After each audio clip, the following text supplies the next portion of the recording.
Graças a Deus, irmãos. Hoje vamos fazer mais um videozinho de perguntas e respostas. Agradeço mais uma vez a vocês a participação e a confiança que vocês têm depositado no missionário para trazer esclarecimento, para trazer fortalecimento à sua vida, né? Porque muitas vezes é ruim quando a gente tem uma dúvida, né? E às vezes a gente não tem ninguém para perguntar. Então obrigado pela confiança que vocês têm depositado aqui no missionário, no Daniel. E eu sempre vou procurar apresentar para vocês a verdade bíblica da coisa. Em um caso ou outro, quando vocês me perguntam uma opinião pessoal, eu vou emiti-la, né? Mas sempre deixando claro que nós sabemos em parte conhecemos, em parte profetizamos, não sabemos todas as coisas, quem sabe é Deus. Espero que a parte que eu conheça venha somar a sua vida, venha promover sinergia na sua vida. Perguntaram para mim o que eu acho sobre extraterrestres, né? O que eu acho sobre o ET. Olha, se você assistiu um dos nossos vídeos intitulado A Justiça do Amor, nós expandimos um pouco mais essa questão do universo. Quando Paulo, certa vez, ele comenta, olha, nós somos espetáculo, somos feitos espetáculo ao mundo e aos anjos, né? Esse mundo, no grego, né, na sua tradução original, né, não está ligado ao mundo terra, terreno, mas vem do grego cosmos, vem do grego universo. Então o que Paulo está apresentando é algo muito maior, né, espetáculo para todo esse universo, né? Então ele expande um pouco mais essa visão. Quando você assistiu esse vídeo, por exemplo, nosso aí, intitulado A Justiça do Amor, nós fizemos questão de mostrar o tamanho da Terra em relação às proporções cósmicas. É algo imensurável, né? Então, você pegar o nosso planeta Terra, perto do maior planeta do sistema solar, que é Júpiter, a Terra é um grãozinho de areia. Se você pega Júpiter, que é o maior planeta do sistema solar, perto do Sol, Júpiter virou um grãozinho de areia. Você pega o Sol diante de uma grande estrela, né, numa estrela maior, né, numa gigante vermelha, o Sol é um grão de areia. Né? Se você pegar o nosso sistema solar perto da nossa galáxia, o nosso sistema solar inteiro é um grão de areia diante da nossa galáxia, um pontinho lá da Via Láctea. E a nossa galáxia, a Via Láctea, dentre de tantas outras galáxias e todo o universo, é só mais um pontinho. E ainda existe a possibilidade matemática de haver universos paralelos, né, cujos portais poderiam ser os buracos negros. Então, nós estamos diante de um universo de proporções que nós não temos como mensurar, que a nossa mente limitada não consegue equacionar. Ah, mas a Bíblia não fala de extraterrestre. Não fala, mas tem muita coisa que a Bíblia não fala e que existe. Né? Então a Bíblia não fala que o homem vai para a Lua, chegou na Lua, o homem chegou na Lua. A Bíblia não fala que o homem ia fazer o foguete, fez o foguete e chegou na Lua, por exemplo. Né? Então a Bíblia não é um livro científico. Então o que o missionário pensa? Né? Estamos falando nesse ponto. Né? Eu acredito sim que possa haver outras vidas inteligentes nesse imenso universo. Né? No entanto, essa vida inteligente, se existem os extraterrestres, eu acredito que possa haver vida inteligente em outros locais, eu acredito que sim. Eu acho que é razoável isso, né? Seria talvez um pouco de prepotência nossa achar que diante de toda essa imensidão, o único grão de areia do universo que tem que Deus fez vida seria aqui, sei lá, é uma posição minha, tá? É uma posição do missionário, então não é uma verdade absoluta. Se eu perguntar a minha opinião, eu estou emitindo a minha opinião. Mas eu acredito que todos esses fenômenos que falam na Terra sobre extraterrestres não é verdadeiro.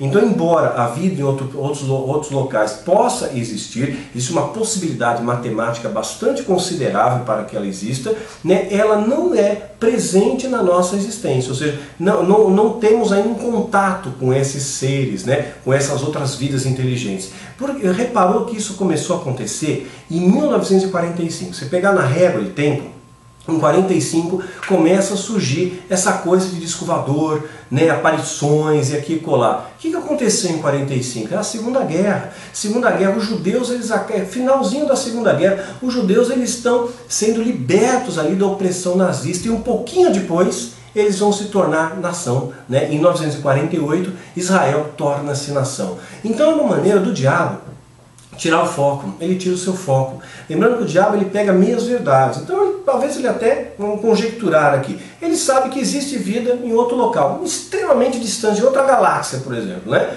Que nunca vai chegar até aqui. Mas ele cria um cenário para desviar você do foco. Então todas essas aparições que ocorrem, 99% é fraude, a gente sabe disso. Não é fraude, a pessoa acaba criando efeitos em computador, faz montagem de foto, e aquilo que a gente não consegue explicar, que aparenta ser real, esse daí eu acredito que é uma influência satânica, é uma manifestação de demônios. Lembrando que Satanás ele pode se apresentar como anjo de luz, ou seja, ele é especialista na arte de enganar, então ele pode promover esse engano para criar uma cortina de fumaça e para afastar as pessoas da verdade. Em vez de você olhar para Jesus, em vez de você saber de Bíblia, em vez de você buscar amar ao próximo, amar a Deus em todas as coisas, você fica correndo atrás do vento, conjecturando, porque o disco voador, porque o ET, porque o alienígena, né, porque o Bilu. Gente, pelo amor de Deus, né? Então é claro, embora eu acredite que exista, nós não temos contato, essas manifestações, aquilo que não foi caracterizado como fraude, o que sobra e o que aparentemente poderia ser real, porque se fosse real, já teriam feito contato, já teria evidências concretas, sabe, já teria muito mais coisa acontecendo aí. Então nunca acontece, fica sempre nessa névoa, né? Então não é verdadeiro, não é real o que está acontecendo, são ilusões que o diabo coloca ao nosso meio. Ele é especialista nisso, inclusive na Irmandade falava um pouco disso. Perdão na igreja. Daniel, o que você acha? Me perguntaram. Eu pequei e agora eu tenho que pedir perdão para toda a igreja. Isso é bíblico? Não. Isso não é bíblico. Isso, meu irmão, eu acho uma humilhação desnecessária. Eu acho isso um abuso de poder. Eu acho que a liderança que obriga uma ovelha a fazer um ato desse é uma liderança que não está sendo amorosa com o seu rebanho, não está respeitando aquela pessoa, vai estar estigmatizando aquela pessoa pelo resto da vida. Porque vai estar todo mundo sentado e está expondo aquela pessoa à vergonha dessa maneira. Eu não vejo o esteio bíblico para isso. O que a Bíblia diz? Se alguém errou, você vai lá e adverte o irmão em particular. É o que a Bíblia está dizendo. Em particular, você adverte o irmão. Se ele persistir no erro, você chama testemunhas, chama 2 testemunhas e adverte ele novamente. Adverte novamente. Então, essa é a base bíblica. É claro que o erro ele vai promover consequências, mas essa exposição a todos, parece que nós estamos num tribunal da Inquisição e ninguém peca, todo mundo é santo e estamos aqui só para acusar e apontar o dedo. E não é. A começar pelas lideranças, tem muito erro, tem muita coisa, como nós já falamos inclusive no vídeo de pornografia. Então eu não vejo esteio bíblico para isso. Agora, se você aceitou, se você se colocou debaixo de uma liderança que tem essa visão, que tem esse escopo, errou, tem que pedir perdão para a igreja inteira. Você aceitou? Olha, foi só livre, espontânea e espontânea. Foi por livre e espontânea vontade que você fez. Ninguém te colocou a faca para você ser membro dessa igreja, não é isso? Então, se você aceitou ser membro dessa igreja, está debaixo da cobertura espiritual, honra a tua liderança, obedece à regra estabelecida, né? Então, não tenho que reclamar se você aceitou. Mas isso aí eu me senti mal. Senti mal, passou porque era sua bênção, eu vou sair daqui, Deus vai me usar num outro local. Mas, biblicamente, não é, né? Isso é doutrina humana, né? Não é doutrina de demônio, não, é doutrina humana. A pessoa cria isso, como tem uma série de coisas que o ser humano acaba criando. Né? Outra coisa, Daniel, por que hoje a gente não guarda mais o sábado? Por que a gente não guarda o sábado? Porque Jesus aboliu a lei e o sábado estava dentro do escopo da lei. Jesus veio para abolir a lei. Nós somos herdeiros em Cristo de uma nova aliança. Como que nós somos herdeiros? Com a morte do testador, você passa a ser o herdeiro em Cristo, a nova aliança. A nova aliança que Jesus estabelece, ela é fundamentada em 2 pilares, que é o amor, né? Amor a Deus e amor ao próximo. E esse amor é o maior patrimônio dessa herança. O que nós herdamos de Deus é esse amor, né? Amor a Deus e amor ao próximo é o maior patrimônio dessa nova aliança. Então, embora você tenha... Jesus ele quebrou esses protocolos, ele fez cura no sábado, colheu espigas no sábado, ele foi criticado pelos fariseus sobre o sábado. Então, como é que fica essa questão? Essa é a opinião do Daniel, tá bom? Então, qual é o meu ponto de vista a esse respeito? Eu creio que é importante hoje que o dia de Deus seja todos os dias. Né? Que você todos os dias tenha o seu tempo de oração, seu tempo de intercessão, seu tempo de leitura da palavra, tempo de comunhão com Deus, é todos os dias. É vigiar e orar sem cessar, não é só no sábado, não é só no domingo, é todos os dias. Mas é claro que é importante você separar um dia da semana, pelo menos, para se alimentar mais espiritualmente, para ir na igreja, para receber a mensagem do pastor, né, do missionário, do profeta, para receber esse ensino, para se alimentar espiritualmente, para que seu espírito não pereça. Então Então é importante. Por que elegeram então o domingo? Porque na nova aliança, o que celebra a nova aliança? Né? Como começa essa nova aliança? Qual é o marco? É a crucificação. O Novo Testamento ele não começa lá no primeiro capítulo, né, de Mateus. Ele vai começar com a crucificação. É ali o ápice. É ali que começa. É ali que o véu foi rasgado. Na hora que Jesus morre na cruz, o véu foi rasgado. Houve um rompimento. Começa uma nova aliança. Né? Uma nova aliança. Nós herdamos com ele algo novo, pautado no amor. Então nessa nova aliança, o que aconteceu? Jesus ele ressuscita ao terceiro dia. Ele foi crucificado numa sexta-feira, né? Aí passou sábado, domingo ele ressuscita. Então o domingo é o dia da ressurreição de Cristo. Então na nova aliança, né, a igreja acabou entendendo isso, compreendendo dessa maneira, que na nova aliança nós devemos celebrar o renascimento de Cristo, o nosso renascimento em Cristo, a ressurreição de Jesus. E isso que nós estamos celebrando, a vida e não a morte. Porque o nosso Deus é um Deus de vivos, não é um Deus de mortos, né? Onde é que está na Bíblia que foi no domingo? João capítulo 20, vou ler para vocês aqui rapidamente. João capítulo 20. No primeiro dia da semana, qual é o primeiro dia da semana? Domingo, né? Depois, segundo dia, segunda, terceiro, terça, quarta e assim por diante. Primeiro dia da semana, domingo. Maria Madalena foi ao sepulcro de madrugada, vendo que ainda estava escuro, e viu a pedra, né, que foi tirada do sepulcro. E aqui vai narrando como foi aquela questão deles perceberem que Jesus não estava mais no sepulcro. Então a ressurreição ocorreu no domingo, no primeiro dia da semana. Então esse primeiro dia da semana, essas primícias que nós estamos entregando para Deus hoje. É nesse sentido que hoje a igreja acabou escolhendo o domingo e não mais o sábado. É nesse sentido. Mesmo porque toda a nossa estrutura, nossa volta, nosso trabalho, escola, né, acabou tendo a folga no domingo, que é as primícias. Então é nesse sentido aí. Eu não vejo nada de mal nisso, contanto que você tenha um dia realmente para se alimentar no Espírito, para receber uma carga maior de informação. Mas lembrando, com Deus é todos os dias, não só no domingo, mas principalmente no domingo, tá? Outra pergunta que fazem para mim é sobre cobertura espiritual. Daniel, todo mundo precisa de cobertura espiritual? Olha, existe um momento da sua vida que você vai precisar sim, vai precisar, todo mundo precisa. Uma criança, ela só pode caminhar, ela só vai se desenvolver se ela tiver um adulto perto. Um adulto que vai orientá-la, um adulto que vai apontar o caminho, que vai ensinar, né, que vai dar alimento para ela. A criança precisa do adulto, né? Mas um dia essa criança cresce e ela vai ser adulta. E ela vai cuidar de outra criança, né? Então um dia ela foi filho, um dia ela é filho, outro dia ela vai ser pai. Um dia eu fui filho, hoje eu sou pai, né? Eu tenho um filho maravilhoso, né? Então sou pai hoje, sou pai. Então é assim que é. Um dia você é aluno, outro dia você é professor.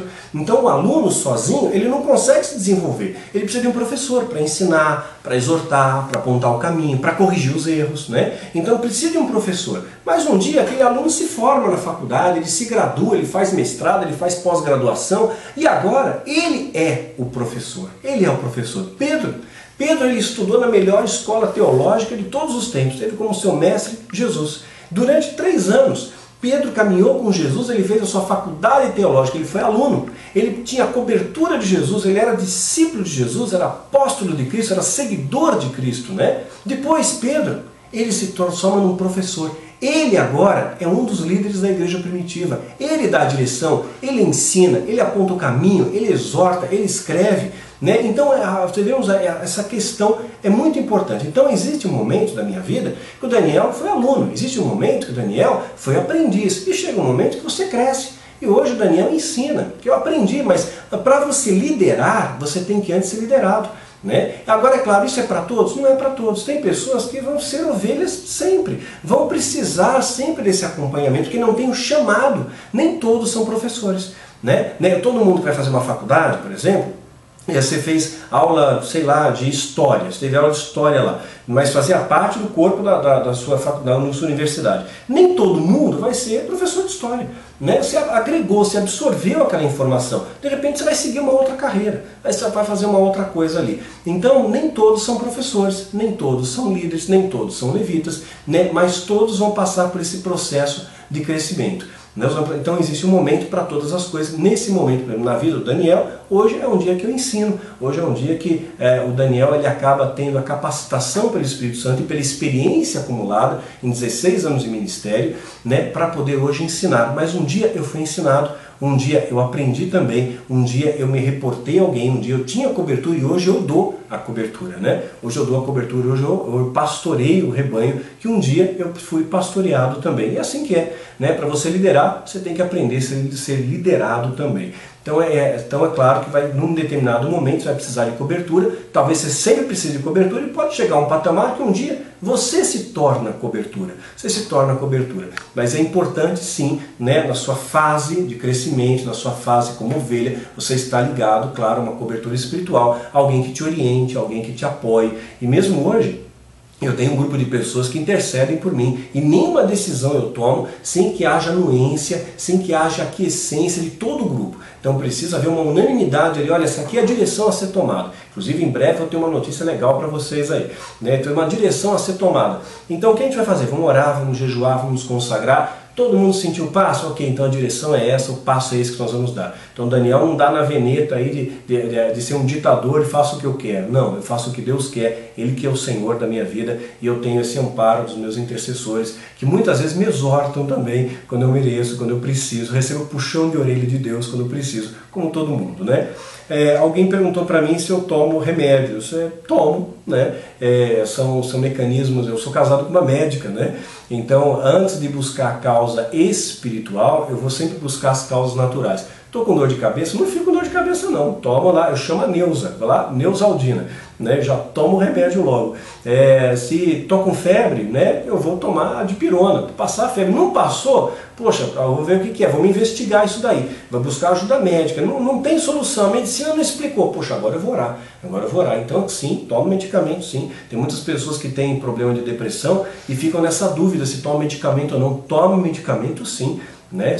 Toma medicamento, como parafraseando, né? Eu vi esses dias um vídeo do Ronivon, achei engraçado, né? Parafraseando ele, se alguém disser, olha Daniel, estou deprimido esses dias, não tenho mais vontade de comer, não tenho vontade de viver, não tenho vontade de fazer nada, significa que eu estou com depressão? Sim, significa, você está com depressão. Busque ajuda, busque auxílio médico, né? Então sim, você deve, muitas vezes vai precisar tomar medicamentos. Então foram essas perguntas que fizeram recentemente. Para não deixar o vídeo extenso demais, eu vou parar por aqui e à medida do que vocês forem perguntando, na medida que eu tiver como responder essas perguntas, eu vou estar respondendo, procurando sempre dar um amparo bíblico, mas quando vocês fazem uma pergunta pessoal, eu vou então trazer ali o meu ponto de vista, né, do Daniel, né, lembrando que não pode, talvez não seja a verdade absoluta, mas é a verdade que eu acredito, é nisso que eu me debruço e é isso que eu estou compartilhando hoje com vocês. Viu, queridos? Que Deus te abençoe e te guarde.